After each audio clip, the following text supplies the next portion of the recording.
Garden Basics with Farmer Fred is brought to you by Smart Pots, the original lightweight, long-lasting fabric plant container. It's made in the USA. Visit smartpots.com/Fred for more information and a special discount. That's smartpots.com/Fred. Welcome to the Garden Basics with Farmer Fred podcast. If you're just a beginning gardener or you want good gardening information, well, you've come to the right spot. As you are probably very aware, I've been answering garden questions here in Northern California for, well, over 30 years, actually. And nobody ever asked me about rhubarb until I visited the eye doctor a few months ago. Besides her questions, which is clear, the first one and the second one or two. Her other question was, can you grow rhubarb here? And nobody in all those years ever asked me about growing rhubarb. I mentioned that to her and I said, well, I'll look into it and see what it is. Now, this was back in, about 5 months ago. And since then, what an adventure it has been about the history of rhubarb in California, and how to grow it, and all the varieties. And the short answer to my eye doctor's question is yes, with a few reservations. But to even add more to this story, at a recent gathering of the Master Gardeners of Sacramento County, of which I'm one, I came across a Master Gardener who is growing it here in Sacramento. And she sent me a picture of it.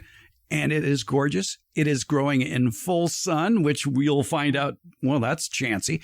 And it's doing great. It's a variety called Success that she found in Australia. We'll get into that too, because this little voyage with rhubarb is going to take us around the world.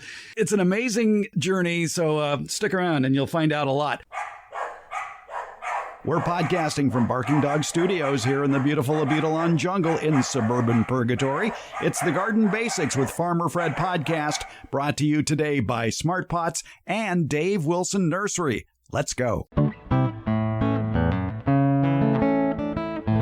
We are talking with Ronnie Kern. Ronnie Kern is with the California Rare Fruit Growers Association, and she is down in West Los Angeles for that chapter. And I'm very familiar with the California Rare Fruit Growers here in the Sacramento area. And one thing I know about them, they love to experiment. They love to try new things. That's the whole idea of being a gardener. And the California Rare Fruit Growers Association is full of very curious gardeners. And Ronnie is one of those. Ronnie Kern also had the same issue I had with, can you grow rhubarb in California? And for years, it was like, no, you can't. It gets too hot here. It doesn't get cold enough in the wintertime. Well, California has a lot of climates. And in fact, in her research about growing rhubarb in California, she discovered that actually it was a thriving crop at one time here. Actually, the ones that were developed that grew here came from a very famous seedsman, and you know him well, Luther Burbank, who farmed in Santa Rosa, which, as you may know, gets rather hot as well, over 100 degrees in the summertime. And he was very effusive about the varieties of rhubarb that he was growing. When I start mentioning this about rhubarb to people, it's if they're from the Midwest, their eyes light up, and because they remember, I used to love rhubarb pie, fresh rhubarb, jellies and jams. And they're usually from the Midwest or back east, as is Ronnie Kern. Ronnie, you were born and raised in Rhode Island. And actually, I was born in Brooklyn, but I was raised in Rhode Island. Well, never mind. Okay. Well, that's understandable. Right. It sounds like your parents, though, would have no business being in New York, considering how much they loved fruit. Well, my mother loved fruit. My dad was the one from Brooklyn. My dad was not much of an eater until not late in my life. In my 20s, I did a huge organic garden in Vermont, and suddenly he discovered, vegetables have taste, because he'd grown up, his mother couldn't cook. My mother cooked frozen vegetables. So he basically was not an eater. My mother was. So it was my mother who was the fruit person. My dad, not so much. Steak, a couple of vegetables. That was it. I went to college without knowing what a cauliflower was. I mean, to give you some idea of New England upbringing in the 50s. But no, I mean, fruit was a huge part of my childhood because of my mother and because of New England. I mean, where I lived, a lot of fruit grew there back then. And I guess it still does. I'm not there now, but I've been in California for over 50 years. But well, it sort of has the same kind of legal history as tomatoes in that it took a court in New York to decide that rhubarb should be considered a fruit because it is primarily used in desserts. Right. Well, the actual name they used to call it in New England was pie plant, because it was the first thing to come up in the spring when snow was on the ground. So people could make pies out of it. And they considered it definitely a fruit. Though one of my main propagator in the West LA chapter, Charles Portney, actually doesn't use it as a fruit because he is pre-diabetic. So he roasts it and cooks it with onion and garlic and olive oil. And he loves it that way. So you can consider it a vegetable. It is a vegetable. Burbank considered it a vegetable, but most of us consider it a fruit. And the California rare fruit growers, all right, we're growing it a fruit. We're calling it a fruit. We're not the vegetable growers. It has quite the history here in the United States. Allegedly, Ben Franklin brought it over from France. The history of rhubarb goes back to ancient China, where they found it in the mountains of China. So it has a very good cold tolerance. I think here in the United States, it can grow down into USDA Zone 2, which would be probably where my relatives were farming back in North Dakota. Right. But for the problem with growing rhubarb, though, has to do with summertime heat really can knock it back for certain varieties. And well, tell us about your adventure and how you came upon Luther Burbank and all these other varieties. Well, when I came to California, I wanted to grow rhubarb. I mean, that's what I grew up eating. And so I go to the nursery, but they sell as Victoria. Victoria, some people can grow, but does not really do well in Southern California. It grows as an annual. You put it in the ground, you get a crop, and it dies. And I was frustrated because it never got really big. It never got really sweet. And rhubarb, actually, if it's good, is sweet. But I gave up on it. Basically, I said, all right, this is not working. I grew other things. And then 5 years ago, I got cancer. And after that, I said, I got to really figure out rhubarb. Time is limited here. So I started researching, and that's when I came upon Burbank. And his book, Luther Burbank, His Methods and Discoveries, has a big chapter on rhubarb. And where he said it can be grown, could be grown in warm, arid climates. I thought, I need some of that stuff. And I thought, okay, no big deal. He was in Santa Rosa. I'll get some of his roots. Unfortunately, the more I researched, the more I discovered the roots had disappeared. Somebody bought the patent when he died, and then they got moved on, but the land was more valuable for housing development or industrial development. And ultimately, his roots were all plowed under, which broke my heart, broke the heart of David Karp, who was a great writer on fruit, well known around the country. I knew that there were people who must have still had the roots. I bought rhubarb at the farmer's market here from a woman from Valley Center, which is where the last commercial fields were. I have friends who live in Valley Center, but I couldn't find Lainey, and nobody knew about any. They had other varieties, cherry and this and that, but nobody knew if they were actually Burbanks. And so that's when I went back to his book and discovered he'd gone to New Zealand to get the roots. And I couldn't get roots then. It was during COVID. I found this wonderful company, French Harvest in Australia. It's a family that's been growing rhubarb for 4 generations. I actually it's Colin Clayton is the last generation. He wrote a book on rhubarb, which I have in front of me. I started ordering seeds from them, and I passed them out to my members who were interested in propagating. Mostly Charles and I produced most of the plants that have now been spread across Southern California. And people are just going crazy for the stuff because it does grow year round. It does grow in our heat. I do grow it in shade. I have it on my north side of my house where it's happier. But people are growing it almost anywhere. And it's doing really, really well. And we're now in year 4, and it keeps coming. It's perpetual. It doesn't ever really die back entirely. It slows down. This time of year, it's already starting to curl up. Probably September, October, it'll be looking pretty peaked. And then November, when the rains come, hopefully it'll start coming back again. In fact, my big problem is figuring out how to divide roots here, because normally you divide roots when they're dormant in the winter on the East Coast or Midwest or wherever. And we don't really have that season. I'm a stubborn person. I've been researching my whole life. I was a writer my whole life. A lot of my work was historical, and I just got into the habit of doing a lot of research. And so finding Burbank's book on archive.org or the old news articles that would announce his latest discovery. I mean, he grew strawberry flavored rhubarb. He grew raspberry. He was a lunatic. And I don't know how much of it was just hype and marketing and how much of it was real. I don't want to diss Luther Burbank, obviously, but other people were growing rhubarb. But I can do that. I can diss him for you if you would like. You made a reference to an old newspaper clipping, and you had it posted in one of the West LA CRFG chapter newsletters, which is online. Mm-hmm. And it was from the Los Angeles Herald newspaper of 1904. And it says, concerning an improvement on the Australian Crimson Winter rhubarb, so highly prized by all who have used it, Luther Burbank of Santa Rosa answers an inquiry from the California fruit growers as follows. He said, my last new rhubarb is a variety which produces luscious, juicy stalks perpetually throughout the year and which do not have the rank, strong acid taste or, as some express it, ground flavor, which we naturally associate with the older rhubarb. In place of this is a mild but pronounced fruity flavor, very much resembling strawberries or raspberries, so much so that when this rhubarb is once tasted, no one ever cares to taste the old kind. Now there's a salesman. Right.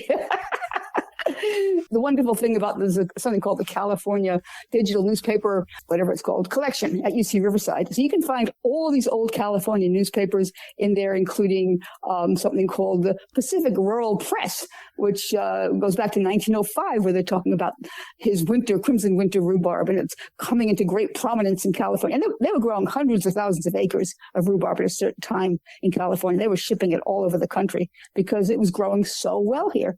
That's what is so heartbreaking. Now there's almost none being grown, just backyard gardeners and a couple of commercial, small scale commercial gardeners. Yeah, you mentioned David Karp, and he pointed out, I think this was about 10 years ago, so it may have grown since then. He pointed out back then that there's only 4 commercial acres left in California of rhubarb, whereas back in the 1920s and 30s, it was over 1,000 acres.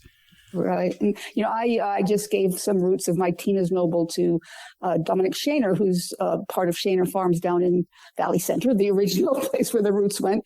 And he works with Gray Martin a lot on growing interesting things. And I'm hoping maybe they're commercial growers. I'm hoping maybe they'll get them growing again commercially. But even at the farmer's market, there are maybe 2 people that sell them, and one sells the green stuff, which never gets soft, and you feel like you're eating celery when you're eating it in a dessert. And then this other woman from the Valley Center was actually growing the really good red stuff, but I haven't seen her in years. So I don't think there are very many commercial growers, and which is, it's one of the things that California rare fruit growers do. We kind of pick up the slack. And the same thing with rhubarb. All right, we're going to get rhubarb growing. Whether I must have, 25 people growing it now around mostly Southern California. I just wrote to a couple. Do you have any growing it in the Central Valley of California? I personally don't know. Even though it can handle heat, I would say if you were going to grow it in where you are, I would put it in shade. I would put it either under shade cloth. I actually threw a shade cloth over one of my plants, which is not in shade, and was looking kind of, Some of the people that are growing it here said, gee, it's not looking good. I said, put a shade cloth on it, and it helps. I mean, it makes a huge difference. It seems to be surviving, and it's growing well. And some of these, especially Success, the woman that you talked about, Success is one that I have. It's one of my favorites because it is the sweetest of the ones I grow. And that comes from Sydney, which is actually much more climate like we have down here in Southern California. Sydney, Australia, we're talking. Yeah, Sydney, Australia. So whereas the Claytons live in Melbourne, which is further south, which means it gets colder. It definitely gets colder there. And so they brought in, I think Colin brought in seeds from Greenland, for Pete's sakes. Rhubarb be found in Greenland. I don't need that. I don't have a Greenland climate, but I do have a Sydney climate. For the sake of those who don't know where Valley Center, California is, where is Valley Center, California? That's outside San Diego. That's North San Diego County. And it's a prime growing area. Most of the avocados come from there.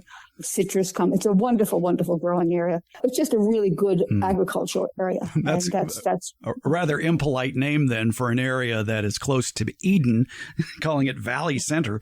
But I don't know where the name came from. It must have been derived from something else. And that's where the last sighting down here of the Burbank roots were. Congratulations to Smart Pots. They recently won the National Retailer's Choice Award from the North American Hardware and Paint Association. It's in recognition of Smart Pots' innovation and quality in the gardening world. And there's good news for wholesale and commercial growers who use Smart Pots. A recently published study by the University of Florida said that the initial production of plants in Smart Pot fabric containers resulted in marketable plants 3 months earlier, saving approximately $1 per plant in production costs, thereby opening up production space for another crop. Smart Pots, they're proudly made 100% right here in the USA, and they're BPA-free and lead-free, making them safe for growing vegetables and other edibles. They're available in sizes from 1 gallon to 1,000 gallons. Smart Pots are available at independent garden centers as well as select Ace and True Value hardware stores nationwide. And you can buy Smart Pots online. Just visit smartpots.com/Fred. And don't forget that /Fred part. On that page are details about how you can get 10% off your Smart Pot order by using the coupon code FRED, F-R-E-D. Just apply it at checkout from the Smart Pot store. Visit smartpots.com/Fred for more information about the complete line of Smart Pots lightweight, colorful fabric containers. And don't forget that special Farmer Fred 10% discount. It's Smart Pots, the original award-winning fabric planter. Go to smartpots.com/Fred. Let's get back to our conversation with Ronnie Kern from the California Rare Fruit Growers Association. We're finding out basics about growing rhubarb in warm to hot climates. And rhubarb has quite the history here in California, as Ronnie explained.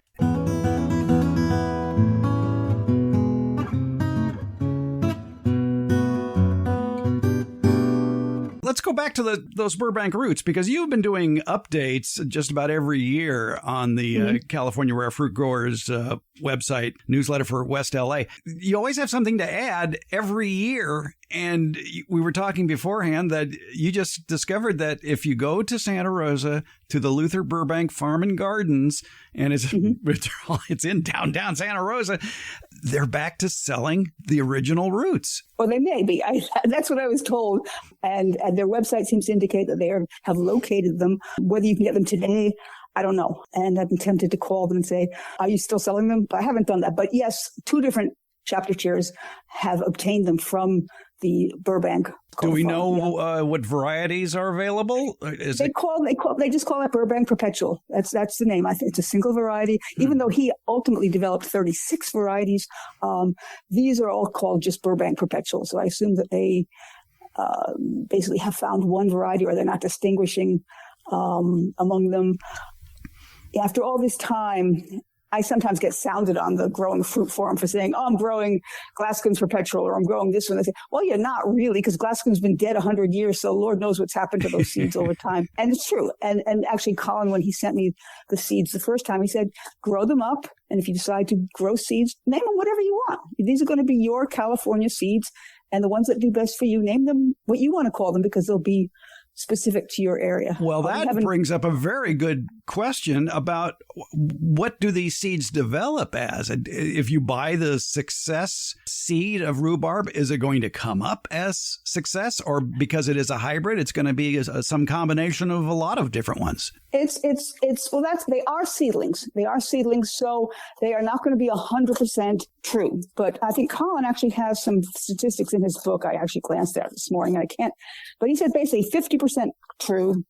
10% will be even better than they should have been. 10% will be worse than they should have been, and the rest are somewhere in between. So, his suggestion is you grow a lot of them, and that's why he sends you 100 seeds in a packet for like $15. And the ones he keeps telling me to pull out my success, because it keeps trying to send up seed pods, and you don't want to send up seed pods because then you lose the energy to the roots, and then you don't get the rhubarb. But it makes the best rhubarb, so I just cut the seeds off. I don't worry about it, and then have the rhubarb. So, but I actually have a Tina's Noble that has now formed 3 different heads. And I'm actually going to separate those out at one point and let one of them go to seed, because it is an exceptional plant. And some of the other Tinas I've had they've all been good, but some have not been quite as vigorous as this one. So that's worth perpetuating. I was expecting us just to be planting out roots and selling roots, but if I can get one of these to go to seed, it seems like pretty easy, then yeah, we would try that. Back at the Venice Learning Center at the Venice High School, they have a seed bank, and they're really big on saving seeds that do well for them there. And they do have some rhubarb seeds of just a sort of generic variety. And I looked at them, they're not as big as mine, so I don't care. But yeah, you really do want to grow the colored variety, like the red leaf rhubarb. The red ones, yeah. Yeah. Well, not the red leaf, the red stalk. Red petiole, yeah. There is a red leaf one called Ace of Hearts, but that's really just an ornamental one. You don't need it. It's just a pretty guy. But, so, yeah, you're right. I should say red stalked. Red stalk. And but you can, the Glasgow's Perpetual, for example, is a green stalked one. And it's an excellent rhubarb. I just happen to like the red ones. When you cook them up, they stay red, and you don't have this sort of muddy looking whatever compote. You have a nice red compote. You don't have to put cherries or strawberries or raspberries in it. It just is red. I like that. And also, as I said, the success is sweet. The success is a sweet one, sweeter than any of. I haven't tasted Crimson Sunrise yet. That's my newest one. But Tina's is a delicious one, but it's not really sweet. You have to add sugar to it. Whereas Success, not so much. It's pretty amazing. I had mentioned that I came across a master gardener here in Sacramento County, Ruth Ostroff, who is growing Success rhubarb in the Sacramento area. The plant is in full sun. She sent me a picture of it. It is gorgeous. It is large, and it strikes me that rhubarb is a crop that is sort of like asparagus. You want to put it at the back of the garden. Yeah, it's big. It can be, well, I keep having members say, can I grow this in a pot? And Colin does sell a couple of varieties. I'm actually trying to get one to come up now called Urban Harvest, which is smaller and can be grown in a pot. But these guys, by and large, are big. Crimson Sunrise is huge. He said it needs wind protection. And yeah, so you want them at the back of your plot, or in my case, I just have it in its own plot all by itself. And where it's getting what, afternoon? You said it's on the north side of the house, so it's getting afternoon north side, shade. So it gets mostly permanent shade. The wintertime it's permanent shade. This time of year the middle of the day gets sun, but it does fine. The leaves do crinkle up a little bit. I mean, my Tina's Noble is starting to turn a little brown on the leaves, but it's doing great. We should mention who Clayton and Tina are. I mean, they're the ones that are running French Harvest, the seed company, and down in Australia, and they truly are rhubarb heads. And I just ordered a container of rhubarb from them, Ruby Red, and the seeds will be arriving soon. If you can find seeds locally, that would be the way to go, because ordering seeds from Australia, well, the seeds are cheap. It's like $10 for 100 grams of seeds, but then there's a $25 shipping charge. Right. Which is why why this woman in Orange asked me if we could go in together. I bought 4 packages, and the shipping was finally less than the seeds were. But, and also the other reason why I like to order a lot is because the U.S. Postal Service uses, these automated things to cancel the packages, and Tina sends them in an envelope. I've had a lot of seeds arrived crushed. And Tina will, she's great about replacing them, but it's a hassle. You wait months to get them, and then they're crushed. And this time I had my Tina's Noble and my Crimson Sunrise just exploded out of the germination beds, and the Urban Harvest and the Success, which has always done well for me, did nothing. And I suspect that they were crushed. It's not anything on the Claytons. They grow great seeds. It's just sometimes the vagaries of getting them in from overseas is if you can get them locally, that would be the best. That's why I'm hoping at some point to start growing seeds. And if your friend, the master gardener who's growing Success, can get seeds off hers, that would be fantastic. And Success goes to seed really easily, so she should be able to do that. As a matter of fact, I have. So we try many different varieties here. That's what gardeners do. It's summer, time for harvesting all that delicious fresh fruit from your backyard orchard. Summer is also the time for doing some fruit tree pruning. You're not familiar with summer pruning to help control the size of your fruit trees? It's called backyard orchard culture, and you can find out all about it at davewilson.com. That's the website for Dave Wilson Nursery, the nation's largest grower of fruit trees for the backyard garden. At davewilson.com, they have planting tips, taste test results, nursery locations, and information about their revolutionary backyard orchard culture techniques, which explain how you can have a cornucopia of different fruit trees in a small backyard. And that includes summer pruning. Just go to davewilson.com, click on the Home Garden tab at the top of the page. There, you're just a click away from the informative YouTube video series at davewilson.com. And as part of that video series, they'll walk you through everything you need to know about backyard orchard culture. Your harvest to better health begins at davewilson.com. One of the trickier parts about growing rhubarb is planting the seed and getting it to sprout. How do you do it? Ronnie Kern from the California Rare Fruit Growers has some of those answers. So let's get into the nuts and bolts of planting rhubarb seeds. When do you plant them here in California? How do you care for them? I basically plant them year round. Since I'm getting mine from Australia, they're coming in. This is their winter. So, fall is when they're harvesting and putting them up. So anytime after I ordered mine in June. I tend to order mine usually around June, partially because we have our plant sale in December every year. So I like to grow them up so we can sell the plants at our plant sale. I tend to be a very conservative person in terms of putting things into the ground. I want them to be really good, strong plants. So I make sure they have a lot of leaves. I basically get them up to 1 gallon pots before I put them in the ground. But I've tried many, many different ways of germinating them. It really depends. Sometimes I used to float them in water. Mm-hmm. on a heat mat until they formed a little seed, and then put them in my standard 1/3 sand, 1/3 perlite, 1/3 peat. I've tried this last batch. I tried some of that. I've just started another batch in what I happen to have around, which was pumice, perlite, peat. And then just one thing that Colin says is that in nature, rhubarb seeds just fall on the ground and germinate. So he says you don't have to bury them. He says you can just put them on top of your planting mix and then put maybe a little light something on top. I put some perlite on, mostly because there's a guy in Eagle Rock who germinates really hard seeds from Brazil, and that's what he does. And just a very light coating of perlite, very easy for the plants to come up through, doesn't get them over wet. And then, Colin keeps saying, do not get them too wet, do not get them cold. They do not like that. As I said, some of these things with Tina's, I've had like 90% germination. Success, usually I had excellent germination. This time, not so much. And the Crimson Sunrise, also excellent germination. I didn't soak my rhubarb seeds, as some instructions might imply. There are several states that are facing the same issue we are as far as growing rhubarb. Down in Texas, they have a great publication about growing rhubarb, especially around the Austin, Texas area. And they talk about the fact that you're better off just growing it as an annual because it just gets too hot here in the summertime. And they have fungal issues too, which can be a detriment to rhubarb because of their higher humidity levels. Whereas here in California, for the most part, we don't have humidity issues. Of course, it depends where you live. Right. So this year, the humidity has been insane. But I do plant them up a little high. Some places they actually plant the rhubarb on mounds. I think even Colin plants his on mounds so he can walk between the mounds to harvest. Mm-hmm. Any plant that you're worried about root rot, whether it's a tropical tree or perhaps rhubarb, there's no harm in planting it on a mound that sort of protects you from too much water. Mostly I just planted it. I had a birch tree die at the house. It was 100 years old. The birch had been here 100 years. It died.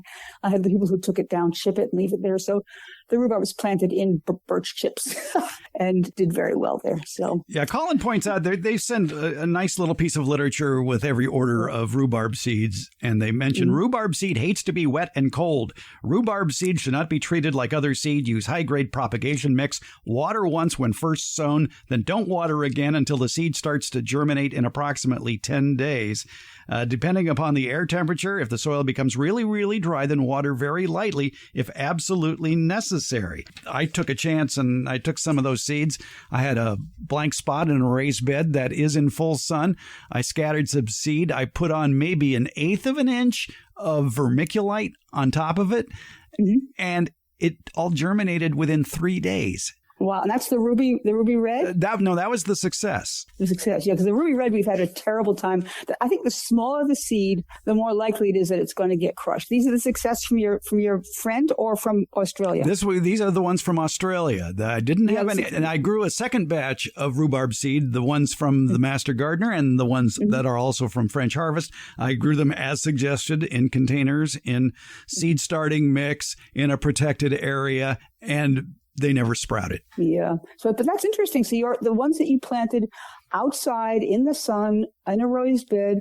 My problem is animals eat everything, including my dog. I tend not to start things in the ground because they just disappear. I mentioned this publication out of Texas, How to Grow Rhubarb Texas Style, and they talk about it as growing it as a winter annual. And so I would think that planting the seeds for that would be similar to what it would be in Texas throughout most of California. And that would be to start those rhubarb seeds in August or September. Well, again, if you're going to grow it as an annual, you can. I mean, I started this batch. The ones in the garden, I've got Crimson Sunrise and a success of new ones. I planted the seeds in June of 2023. And then I think in July, my granddaughter was here and we up-potted them out of the little seed things to bigger pots. And then I must have put them in the ground in September. And they're huge now. They're absolutely huge. I tend not to harvest my first year because I want good roots. I want these things to be around. But if you're going to, I could have harvested them if I wanted them as an annual crop. Actually, in all honesty, you can grow them anytime in California because we're not going to get the deep winter. So it's not going to go dormant. And if you're growing them, especially if you're starting them inside, you're not going to get the killing heat when they're just little tiny seedlings. That's the problem for me. If you started them now and put them out in time for the Santa Anas down here. Oh. Do you get Santa Anas up there? I can't remember. No, we have Delta breezes. Yeah, my brother lived in Sacramento for decades. And you've got UC Davis up there. Yes. So you've got the mothership of growing fruit. You could probably follow the Texas thing and start them in the fall. I just, because of wanting to be able to sell them in December, I start them usually around June, July. And by December, they're definitely big. One of my Charles actually starts his earlier, and then they get too big by December. They've outgrown their pots. I don't like to sell plants that have outgrown their pots. Talk about how you harvest the leaves, because I understand as you don't cut it, you yank it. Yank it. And this is a problem because I am not a young kitty cat anymore. And it requires a certain amount of arm strength because you pull it and twist it at the same time. And some of these plants, if they're not really well rooted, you will pull up the whole plant. I have done that with Tina's a couple of times, and that's why I give plants away, because I accidentally pull them out. But you technically don't want to cut them. Though Colin has said, if you have to, you can. It's not going to kill the plant. Again, the big issue if you cut them is the risk of rot. If you left a stub and it rots, then it can affect the plant. But at least down here, and even where you are, it's so dry. We don't really have the same issues with rot that other places have. But the correct way is to pull it and twist it at the same time. And usually there's one way to twist it, and you learn fast because it's different with each stalk, whether you want to twist right or left. And that it signals the roots to grow some more. If you cut it, it doesn't get that same signal to grow some more stalks. So theoretically, you want to pull it and twist it. And I did it as a kid. I just I can't do it so well anymore. And I think also it's just good. Did you eat the leaves as a child? No, I was not dumb. I always have people say, "Oh, is that charred? Can I eat the leaves?" I said, "No, the leaves are poisonous. The leaves of rhubarb is full of oxalic acid. Great rust remover if you have a rust, but you do not want to eat it." When I pull the stalks up, I just break the leaves off and drop them right down back in the garden for mulch. Some people say you have to cut down 2-3 inches from the leaves. I don't worry about that. So what you're preparing in the kitchen then is that petiole, the center part of the leaf, the spine of the leaf. I just shy away from any mention of eating any part of the leaf because I don't want anybody to die. So basically you rip off the green part and eat the middle. Right. Absolutely right. There. Okay. And according to Colin, if you catch it in time, when the thing is starting to put up a seed pod, it'll actually have this little lumpy looking thing. He says, you can actually eat that too. Oh, okay. But I never find it in time. But by the time I see it's already got flowers, and it's like, okay, I got to get this out of here before they sap my root strength. And if you want a recipe for rhubarb, just ask anybody from the Midwest or back east. Right. Well, we have a couple on our website, but there's East Coast. It was always strawberry rhubarb pie. I'm sure that's the Midwest too, because those are the two fruits that ripened in spring, and they were both red. And especially if you had green rhubarb, you wanted that nice red strawberry to make it look not quite so disgusting. My husband actually prefers raspberry rhubarb cobbler. And as I said, Charles prefers to roast it and eat it as a vegetable. And most of us who are obsessive are from either the East Coast or the Midwest. And there's a couple of guys from Connecticut who drove all the way up here to get plants for me. I think they've now put in a big order with Colin themselves, because they just really wanted rhubarb. And Steve's always sending me recipes for everything that he finds, beverages and desserts and main courses. I saw one for snacks for kids where you take that center stem and you chop it into little pieces and you cover it in sugar and serve those little pieces as candy. Well, when I was a kid, that's what I did. I steal the rhubarb from this neighbor. I was not a good kid, was I?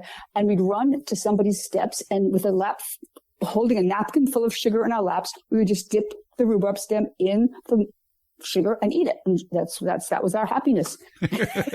and inexpensive too. Oh, absolutely. Well, the sugar was cheap back then. Not so much now. Oh, you're kids. Gee. All right. And there is a very short harvest season, isn't there? Well, no. See, that's the thing. There's a short harvest season if you are in Rhode Island because it's a spring crop. But here, no, I've been harvesting. I can't even when I first started harvesting this year. Basically, it starts November, December. I'm still harvesting. In fact, if I hadn't just harvested 200 bananas, I'd be harvesting now. But right now, we're trying to eat our way through the bananas. So I can't do it with the rhubarb. But and we should point out we're talking in August. So that is, you're talking 8-9 months you've been harvesting from the same plant. I think that I probably will be able to, I have some big stems out there. I'll probably be able to harvest right into September. And then I'll probably stop September, October. November is when it starts to cool down and they'll start to, that's probably when I'll start dividing them. I think I got to talk to Colin about when I should do that. And yeah, so it's basically a 9-month, I wouldn't call it entirely perpetual, though I suspect if I had a lot of different varieties under shade, I probably could stretch it out because Success and Tina's Noble tend to be strong at different times of the year.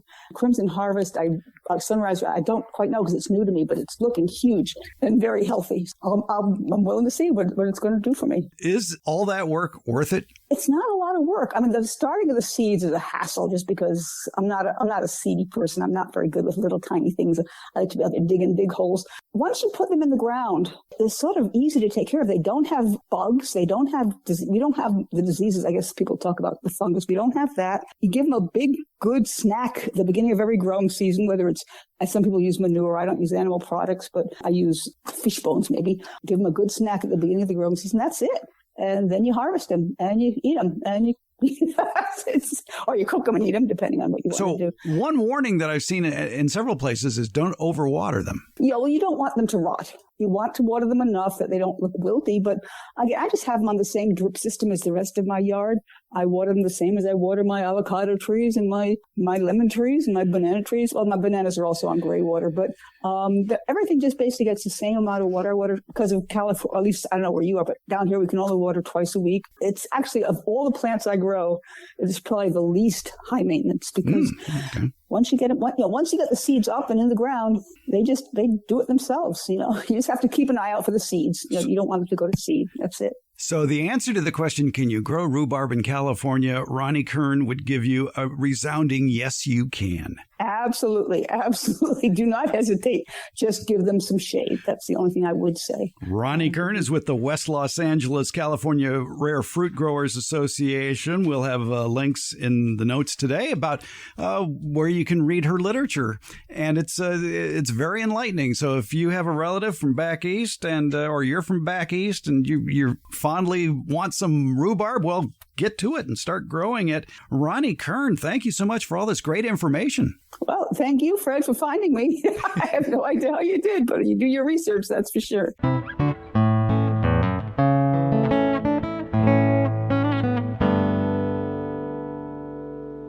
Coming up on Saturday, September 28th, I'm going to be riding my bike. Well, what's so unusual about that, you might be asking yourself.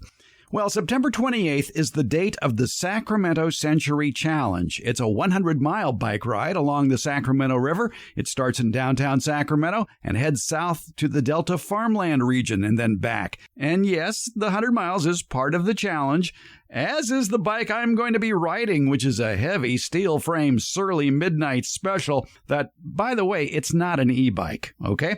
Adding to the challenge will be the route's pothole-filled river levee roads, as well as the ferocious headwinds that are usually in your face on the way back. And there's even more to the challenge.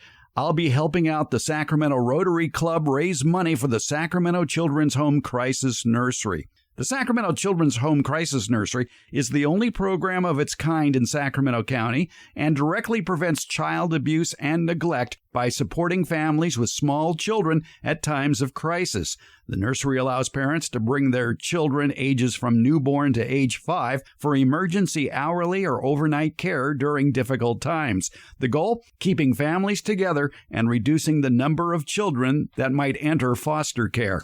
We're calling it Farmer Fred's Ride for the Kids, and we'll have a link in today's show notes with more information and how you can donate to help out the Sacramento Children's Home Crisis Nursery. So how about it? Maybe pledge 10 cents a mile. That would be about $10, along with a hearty "You go, Fred," or maybe a more generous $1 a mile. That would be $100 to give me the mental endurance for this all-day ride, because at my age, I'm going to take my time, thank you, and enjoy the farmland scenery. Again, please support Farmer Fred's Ride for the Kids. Look for the link in today's show notes or at farmerfred.com. Your support will help provide a safe place for local small children in need. Thank you for your support. Let's go.